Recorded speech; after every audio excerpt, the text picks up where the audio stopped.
Food. It nourishes us, sustains us, and satisfies us. The relationship we have with food is perhaps the oldest, most intimate connection we have with anything on the planet. We can't live without it. Thank you. But how often do we really think about where it comes from? We've come a long way from our beginnings as a hunter-gatherer society. The fact is, our civilization would never have evolved at all if we hadn't begun to cultivate plants and domesticate animals. The process is called agriculture, and the people involved in that process are called farmers. Barefoot on the rocks, beside the rippling stream, I take a break from traveling. This is the Peace River region of British Columbia, the last agricultural frontier in North America.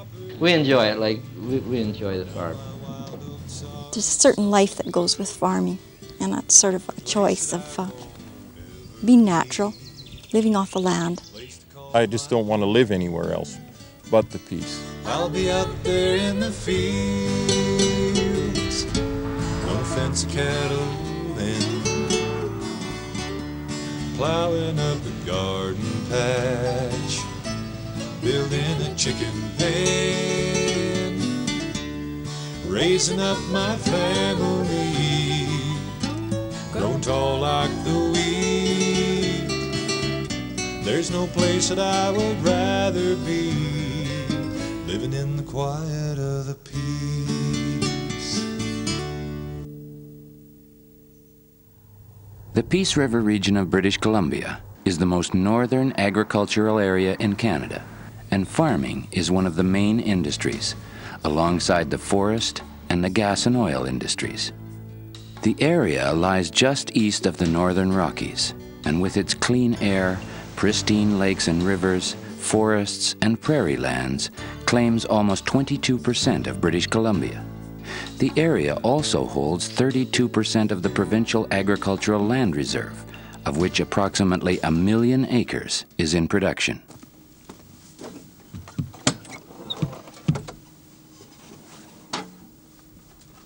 One of the things I noticed when I moved up to the Peace was that I was dealing with a lot of farmers who had cleared their own land and who had developed their farms basically from nothing, and having a vision for the future, seeing it in their mind and then making it happen.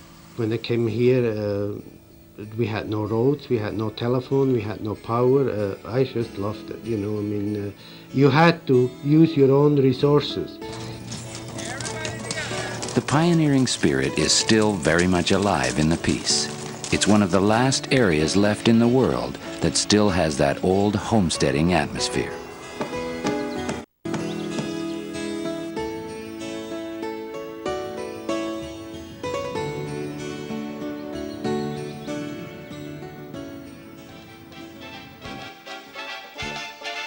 Settlers first arrived to farm the Peace as recently as 1920, when the Second Canadian Homestead Act offered prairie farmers land in the Peace River block.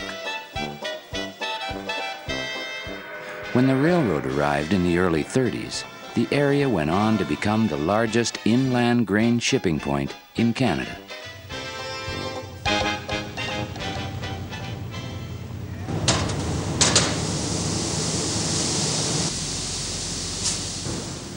Today, the three main communities supporting agriculture are Dawson Creek, mile 0 of the Alaska Highway, Fort St. John, and Chetwynd, with a total population base of approximately 60,000.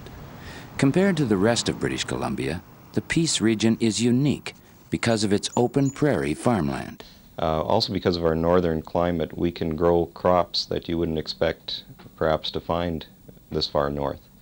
And that's due mainly to the long sunshine days that we have in the spring and summertime. So crops will mature here that you perhaps wouldn't expect to. These long, warm summer days allow more than 1,700 farms to produce everything from grains, oilseeds and fescue, to tremendous forage crops, resulting in a vital livestock industry.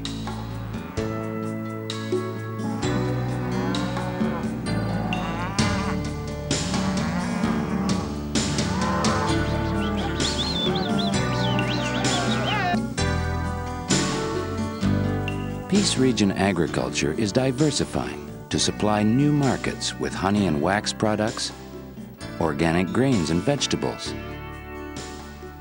unconventional livestock, value-added products to, well, just about everything. This is the breadbasket of British Columbia, and it produces some of the finest agricultural products in the world.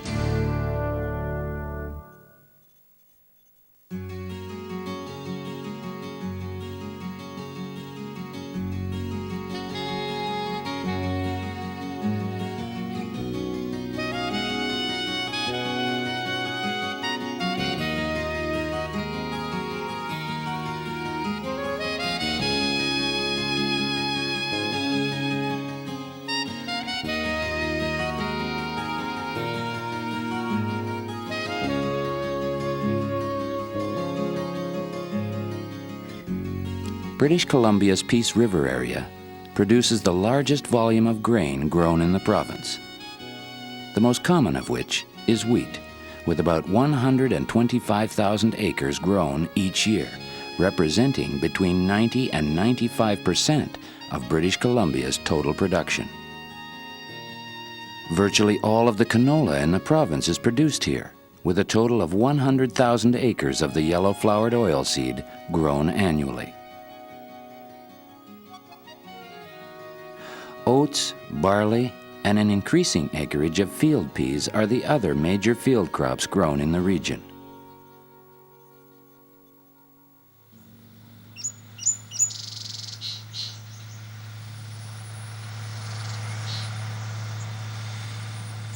Farms in the Peace range in size from 160 acres or 1/4 section to several sections of land.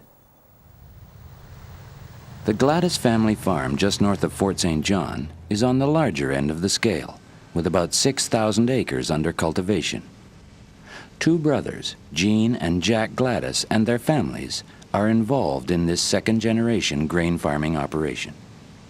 One thing about farming, grain farming, you get a chance to do a lot of different things, run a lot of different equipment, and I enjoy that, big equipment, and also putting the seed in the ground and watching it grow and trying to get the best out of it.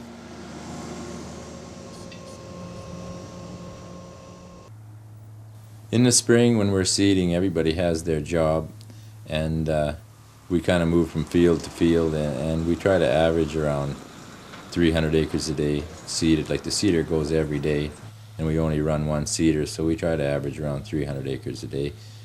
Well, out of the 6,000 acres, we usually seed a third split, barley, wheat, and canola.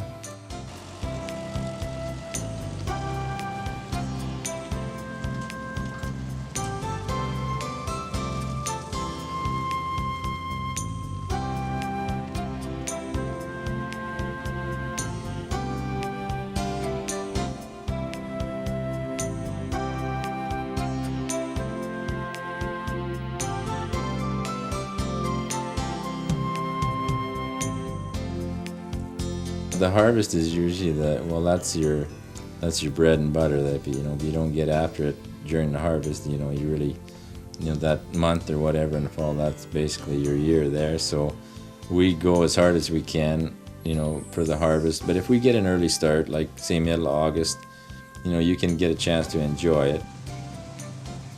My brother Jack, he runs a combine, and he basically looks after the combine end of it, setting them and in the field we've got, radio communication between the trucks and combines.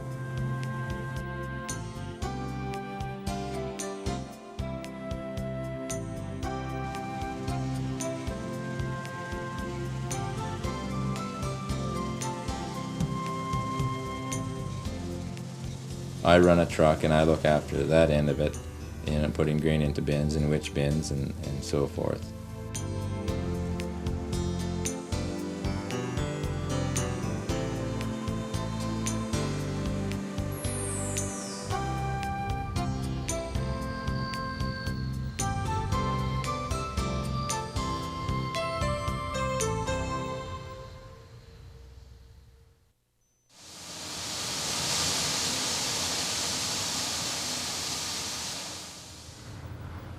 Wheat in Western Canada, approximately 75% of our wheat is exported, and 25% would be consumed domestically. And so in the piece we would be very close to those kind of numbers as well, where a lot of our wheat grown here would be going into the export market. The barley market is usually domestic, other than the malt barley, which there's been a strong export market for lately. Canola, approximately 50% is for export and 50% for domestic crushing. Oats, we grow fantastic oats in this country, really heavy oats, and usually we can get them into a premium market, a pony oat market, either in the Fraser Valley or down in California. Along with processing pony oats for the lucrative racehorse market, with exports exceeding 80,000 tons annually, the primary purpose of the South Peace grain cleaning plant in Dawson Creek, as well as the Fort St. John Seed Cleaning Cooperative, is to clean seed grain for local farmers. What happens when the combines start running and the farmer feels that is a good seed crop, or he wants to keep that for seed, he'll book the wheat in here, or barley, or whatever the product may be. We will bring it in and we'll process that product for him. He will take it back and put it in his bin for the spring planting. Paul Wuthridge, a pedigree seed producer from Cecil Lake, has won top honors for his seed, both provincially and nationally. I grew up, as I said, on a farm, on a mixed farm, and we were always told that everything starts with the seed. You cannot reap a good crop unless you plant good seed. When we're talking about pedigreed seed, there's very strict rules and regulations to produce it, and you can't have very many weeds in it. When you look at the field, when we have wheat, that's all you should see, nothing else in it, and or barley and oats the same way. In order to maintain a healthy land base, new farming technologies are being implemented. In Western Canada, Peace Country farmers are leading the way with a new soil conservation system. The reduced tillage method, seen here in Rolla, allows the seed to be planted through the stubble of the previous year's crop. Soil quality is enhanced, there is less erosion, and the moisture content of the soil is preserved. Well, we're over here by the forage seed in the bottom right-hand corner. And where this block is here, that's the sign over there. And then As well as employing new soil conservation methods, local grain producers work with Ministry of Agriculture specialists to conduct field trials on small test plots. One of the purposes of the small plot trials is to first of all show that a crop can grow here, to show which varieties grow here the best, and then to do some of the research trials that show, for instance, the best way of fertilizing, or the best time of seeding, or the best way of harvesting. So then you start working out some of the bugs in your production system as well, on a small scale, where like I said before, where the mistakes are cheap, as opposed to a field scale where they're much more expensive. okay, well, let's move down. One of the things we have to keep in mind is that crops like field peas or canola were unconventional crops at one time, and so doing the work now may not yield another canola for us to grow here in the next year, but 10 years down the line, or 10 years from now, we may be starting to grow these crops, and it may be very very beneficial to farmers in this area at that time.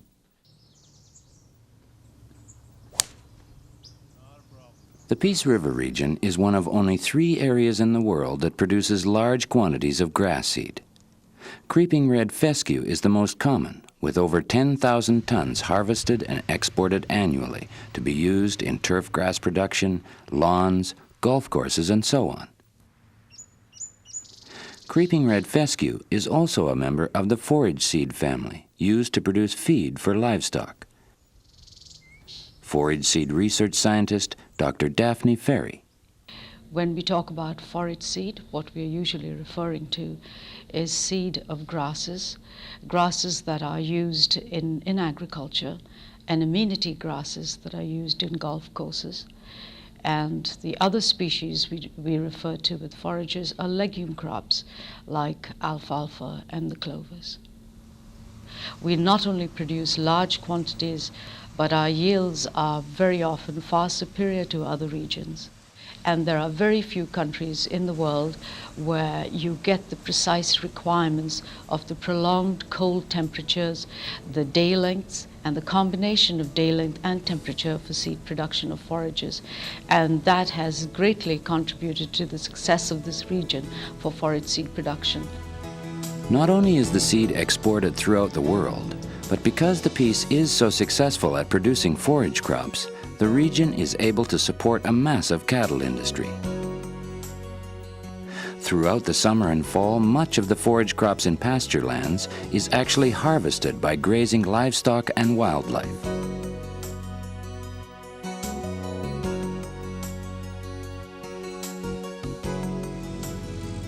The Peace produces an abundance of quality hay and silage for wintering livestock, and each year a surplus of literally thousands of tons is exported to other regions.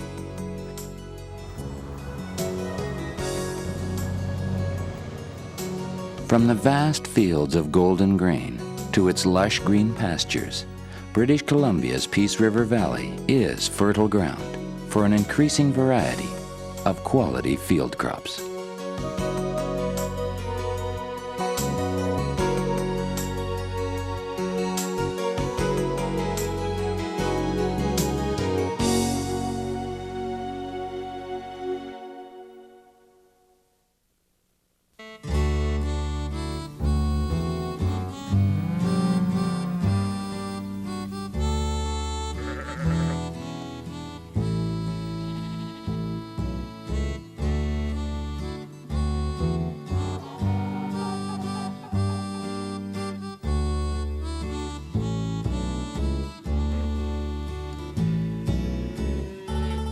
I would estimate that there's approximately 60,000 to 65,000 mother beef cows in the Peace River region. And that probably includes a younger herd than most regions. Our herd on average is probably in the neighborhood of 5 to 6 years of age, and that's probably a fair bit younger than we see just across the border. We produce good quality cattle that are in demand. The cattle industry in the Peace includes over 500 cow-calf producers, with herds ranging in size from just a few cows to over 1,000 head of cattle.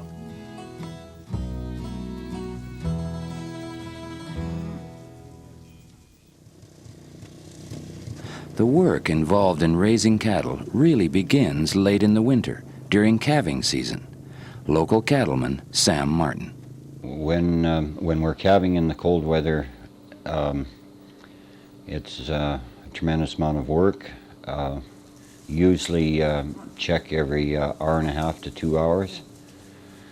After it gets down to minus 10, 20, then the ears freeze immediately. You have to put earmuffs on them, bring them in, warm them up. And the work is tremendous, but the benefits we feel with the heavier weaning weights is worth the effort.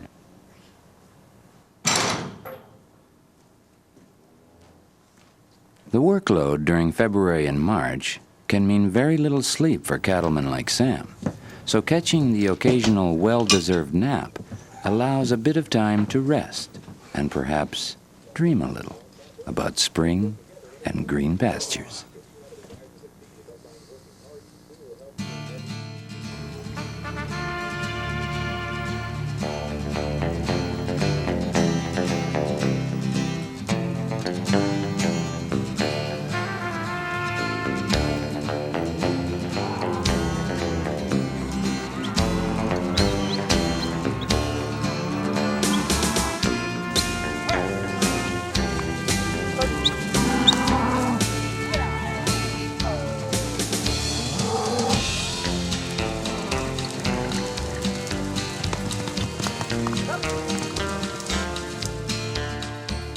Most cattle producers in the Peace region utilize government rangeland for grazing their herds. And wherever cattle roam, qualified riders look out for the herds throughout the summer grazing season, from late May to the end of October.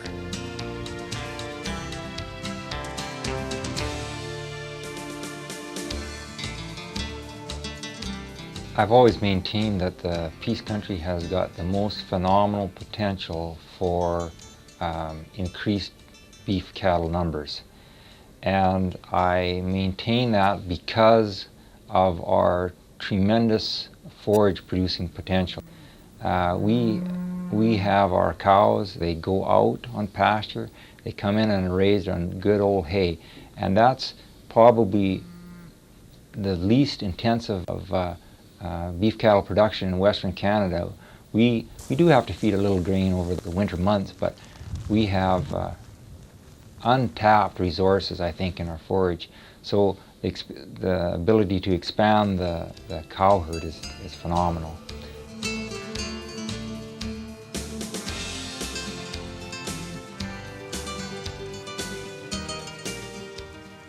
Cattlemen of the BC Peace continue the exciting tradition reminiscent of the Wild West, rounding up the herds in the fall.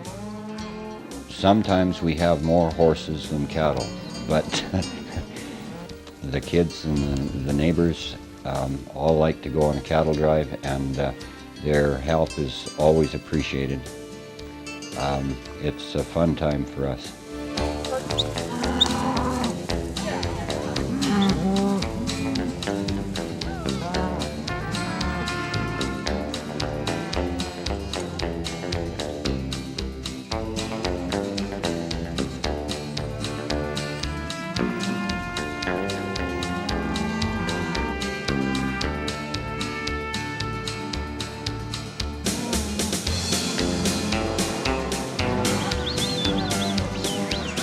Here at the Beaton Doig Community Pasture, the cattle are sorted through a corral system into each rancher's pen. From here, they are either hauled by truck or trailed home the old-fashioned way.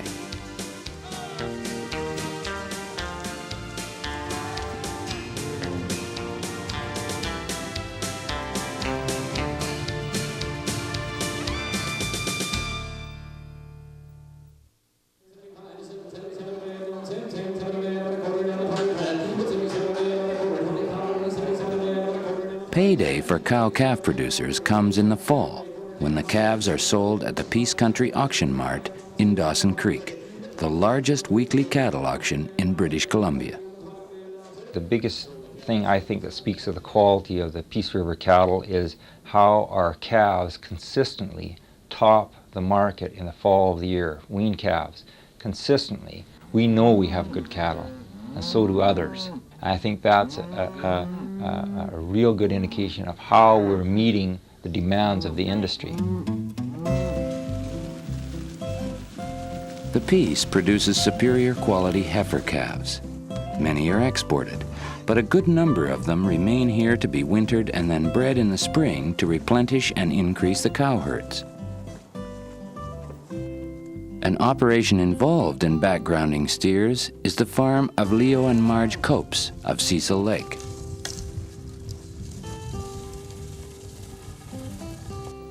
We buy them in the fall, keep them over the winter on a maintenance ration, and meaning a maintenance ration, meaning a ration that isn't intended to fatten the animals, just to keep them growing nicely, keep them in good health and good condition. And then in the spring they go out on grass, and we can leave them on grass until they reach about 900 pounds, and then they're sold and they go to a feedlot from there.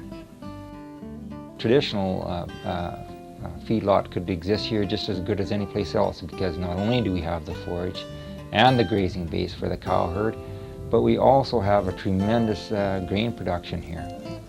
The feedlot is where the cattle are brought up to market weight on a heavy ration of grain to ensure a high-quality product for the consumer.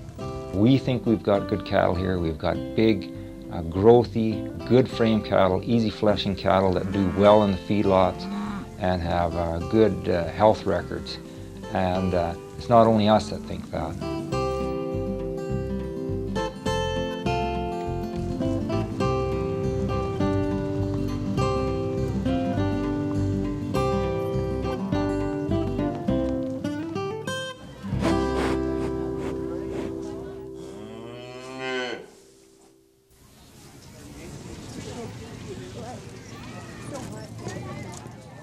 There's a strong sense of community in the Peace region, and agriculture here is a family affair.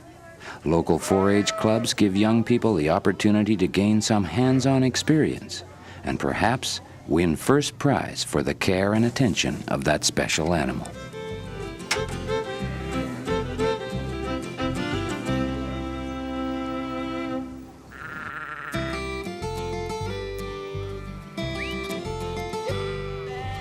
The livestock industry in the Peace is flourishing, primarily because of the availability of grazing land, forage, and grain, but also because many livestock producers can become self-sufficient, providing feed for their animals by growing it themselves.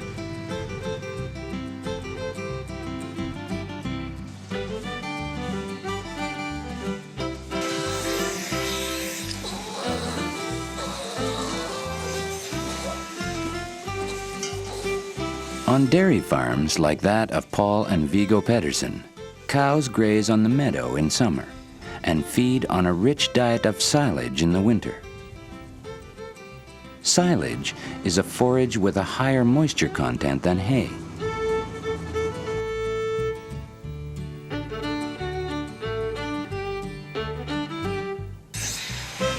Like dairies everywhere, work starts early in the morning every day of the year, and each cow produces an average of 24 liters of milk a day.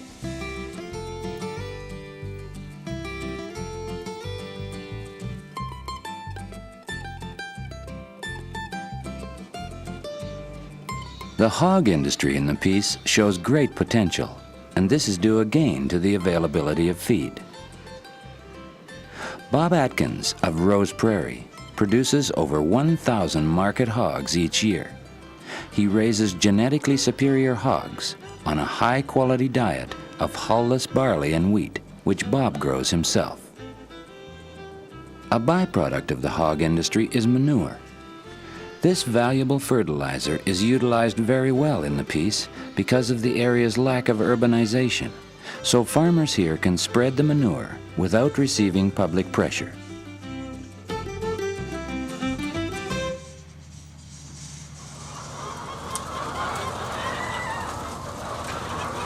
The Augustine family chicken farm in Murdale is really a mixed farm because along with producing almost 6,000 eggs a day, they utilize the tons of chicken manure to help grow over 1,000 acres of creeping red fescue for the forage seed industry.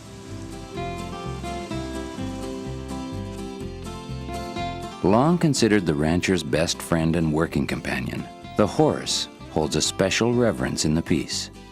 There are more horses here than in any other region in British Columbia. And unlike many areas where only the affluent can afford them, here, horses are available to just about everyone.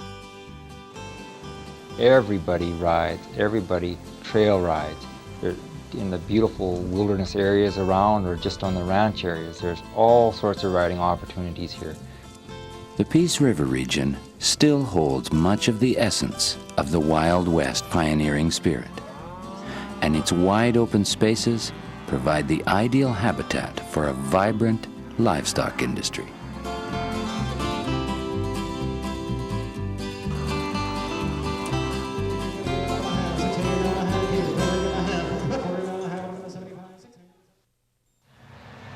The farming of the BC Peace began in the early 1920s, when pioneers cleared the land to make way for what would become an incredible grain industry. Today, grain production still drives much of the economy, as does a major cattle industry. Agriculture in the Peace has always been strong and is now changing to embrace new opportunities and challenges. Farmers may diversify for a number of reasons. One is to help offset the risk of providing only one product to a fluctuating market. Other reasons may be to explore opportunities available in specialty markets, or just the adventure of trying something new. Getting out of the conventional agricultural mode of thinking is how Richard and Linda Sewell found their niche in the Peace River Valley. Along with growing wheat and alfalfa seed, they produce bees that don't make honey. The leafcutter bee has another purpose. It is the only bee in the world that will pollinate alfalfa so that the plant produces seed. The bees do very well in the Peace because of the cool climate and lack of pesticide spraying. They are exported annually to the United States to pollinate alfalfa in areas unable to sustain them year-round.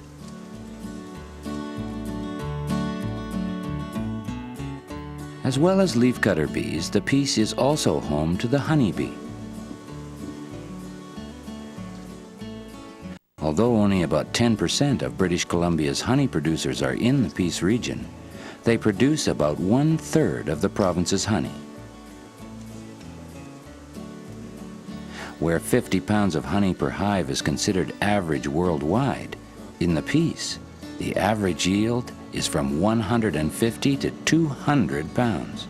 It's partly because of the concentration of flowers in the fields. The canola fields and the clover fields are our primary sources.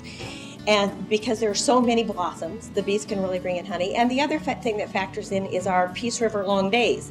The bees can get in probably twice as much flying time on a warm day as they can anywhere else in the province. The Peace River region is known worldwide for the quality of honey produced here. Its value is in its light color and mild flavor, making it a very pure product. It is also perfect for blending with darker honeys produced in other parts of the world. One of the things that people often don't realize that's a very important part of a beekeeping operation is something that really doesn't provide a whole lot to the honey producers, but it's the services that they provide to the other segments of agriculture, and that's the pollination services. We can increase a seed yield any place from 3 to 10 times just by pollinating with honeybees. So the service that's provided to the rest of agriculture is really important in terms of food production.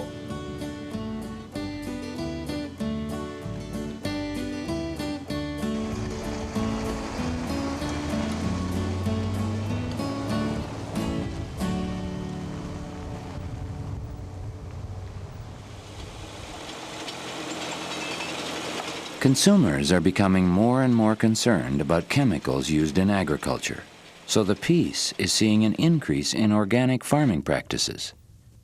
Blueberry Valley Farms is a community farm which has almost 1,000 acres designated as certified organic. The farm grows organic grain, vegetables, herbs, and forage seed. They are also the producers of the first certified organic seed potatoes available in Canada.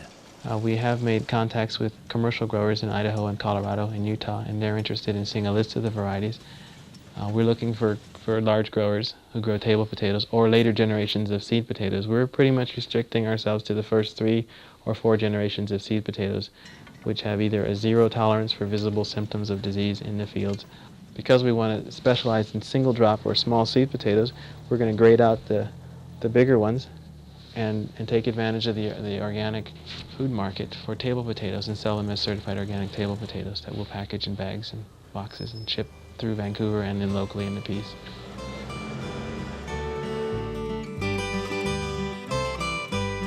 Some of the richest agricultural land in the region is found along the banks of the mighty Peace River and its tributaries, where a microclimate exists, creating an ideal environment for market gardening. In spite of the fact that the gardens are situated north of the 55th parallel, they produce hundreds of tons of fresh vegetables annually. Pretty well most of what we grow is grown without any chemicals whatsoever. We tend to get a few more weeds that way, but I found over the years that I always get a pretty good crop, and the weeds tend to help the soil. They tend to put organic matter back into the soil, and And they're a natural part of the environment that we have to learn to live with rather than trying to fight all the time.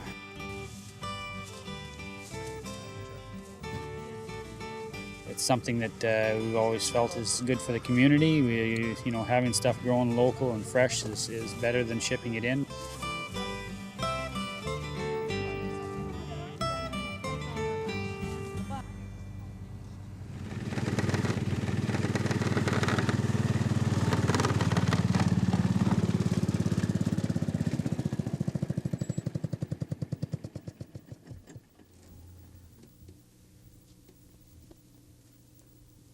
Perhaps the most significant form of agricultural diversification in the Peace at this time is game farming. Bill Field of Groundbirch, a cattle rancher for many years, has now expanded his ranch to include bison and reindeer. In Canada right now, the only reindeer that are actually available to anybody come from the Peace. There's a few who's been sent now to Quebec, Ontario, some to Alberta, but the demand right now is we can't keep up. If we had 5 times, 10 times the animals we got, we couldn't keep up to the demand. Reindeer are renowned for their exceptional antlers. The velvet is highly valued by the Asian community for its medicinal properties, and buyers come right to the individual farms to purchase this highly specialized commodity. Is that one? Both the same. This is the meat. The last 2 years now, all our antler stock has been sold to the U.S. Our meat has gone to local, plus to Vancouver. And all our breeding stock is, we just can't keep up to the demand for breeding stock. It's a good market right now. Game farming is one of the fastest growing industries in the Peace, and the variety of animals raised here is expanding yearly.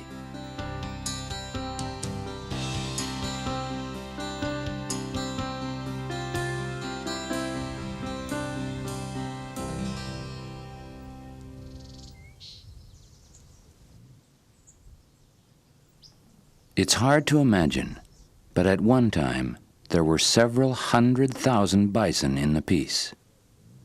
That ended in 1902, when Frank Beaton of the Hudson's Bay Company witnessed the death of the last bison.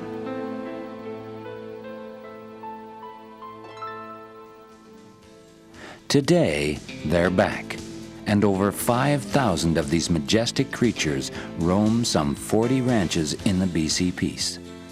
One of the largest commercial bison herds in North America is that of Loisel Ranches in Dawson Creek. The main reason we diversified into bison was because they were native to the area. They used all the natural feeds that were available. They could look after themselves. And so I guess the biggest secret to raising bison is to just provide the environment for the bison to flourish. And that's probably one of the biggest things we had to learn from being in the cattle business as well as the horse business, is that we learned a lot about the animal behavioral patterns of the buffalo. And that's really where we designed our system off, was to suit the buffalo, not to suit us. And I'd recommend the industry to anybody.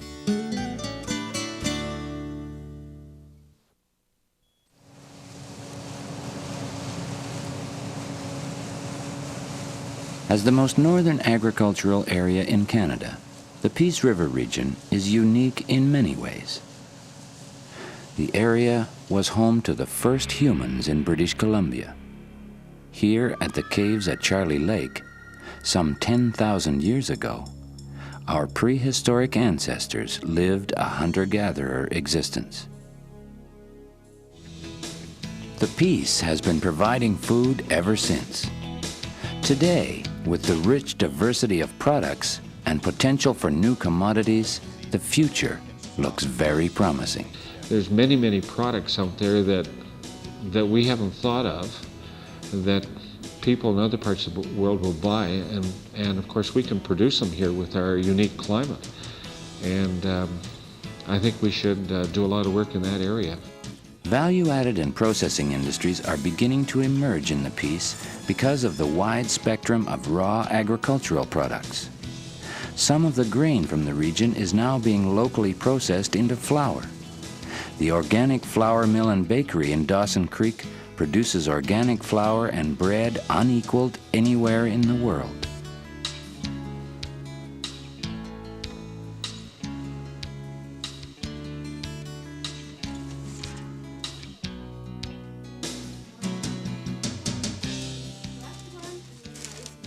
Wes Anderson of Agri-Fiber Industries sees the diminishing supply of wood fiber in the world as an opportunity to utilize an agricultural waste product, straw.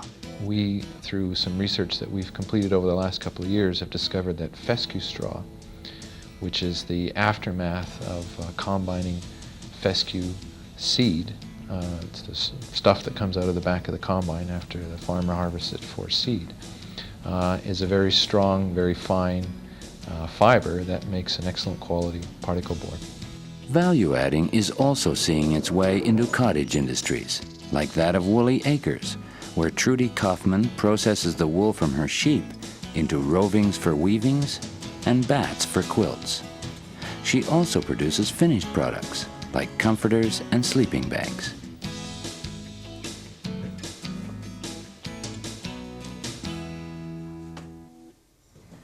Let's pretend that this is the world. Today, only about 2% of our population is directly involved in agriculture. That's less than at any other time in our history. So many schools in British Columbia have now adopted an agriculture in the classroom program to help children gain the awareness as to where our food really comes from. And only that feeling will actually grow anything, because that's what you call topsoil. And lots of times topsoil is only about 6 inches deep over the land. In other places it could be deeper, in some places it's even thinner, and that's the only part that actually will grow food that you can eat. That's not very much, is it? Everybody knows the Peace River is kind of the last frontier. You don't see the big factories and that sort of stuff. And I think that that's a real feature of this country that is really different than a lot of other good agricultural producing areas. I think a person's really fortunate to be able to be a part of a farmer's life. Once you get used to the wide open spaces, it's pretty hard to give it up. I'll be out there in the fields, gonna fence the cattle then, plowing up a garden patch, building a chicken pen, raising up my family, grown tall like the wheat. There's no place that I would rather be, living in the quiet of the peace, raising up my family, grown tall like the wheat. I know that there's a place for me, living in the quiet of the peace.